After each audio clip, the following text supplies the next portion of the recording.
1062. For the ETF Trust, SPY.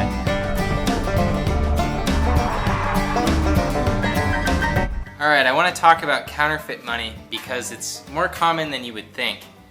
And I want to talk about some fraud detection things that people put a lot of faith in that don't work that great. So one example of this is I gave a guy quite a bit of money, almost $50,000 in cash, and he pulled out one of these and he swiped the stack of cash, counted it out, and then put it in his pocket, and that was it. And I've bought cars from other people where they count out the cash, they don't do anything to check out the money, and they put it in their pocket. And it blows my mind because I've seen so much fake money. I've worked as a cashier. I've seen so much fake money come in through retail. It's insane to me that someone would trust one of these little pens. I got these bills. I got bills going all the way back to 1990. This is a 2009 series. This is a 1990 series back here. And I want to go over the security features. Now this bill is not very advanced at all.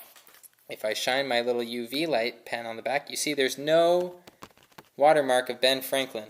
There's a strip through here, but it doesn't react to UV light. This is one of the most common counterfeit $100 bills that I have run into. But again, I'm getting kind of old here, so you probably won't see much of this bill anymore. The number one way that I detected fraudulent bills is with my fingernail. I would rub my fingernail over Ben Franklin's coat, and I would feel the texture. And the fake bills just don't feel the same. The other things that you can look for are the red and blue fibers throughout the bill, and you can also look at the microprinting around the border of Ben Franklin. This microprinting reads the United States of America. And so that is that for that bill. Now moving forward to 96, they did some pretty cool things. You have your watermark of Ben Franklin over here. You have your strip, which glows pink when reacting with UV light. And then we move forward to 2009. This is the coolest $100 bill yet. Watermark again over here, and then this UV strip. Nice and bright pink. It's really neat to look at this bill. Love this bill. These bills are probably super hard to copy. I haven't seen any fake ones of these, at least not that I know of. Maybe people have fooled me.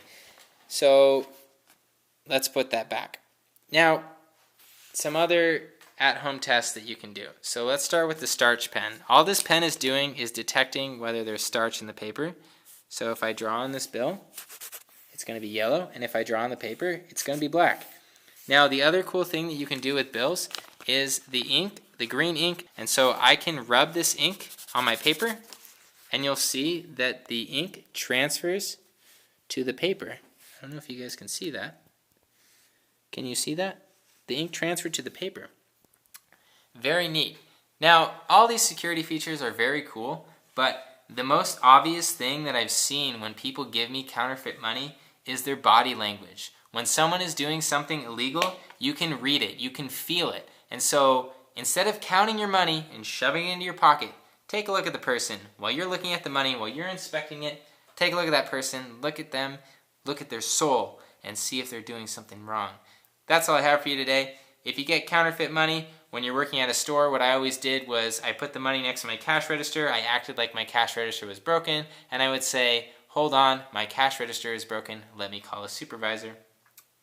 These days, when I'm dealing with a cash transaction at home, I have security cameras, and I try to avoid a violent confrontation. So, thank you for watching. Make sure that you enjoy your car and your money.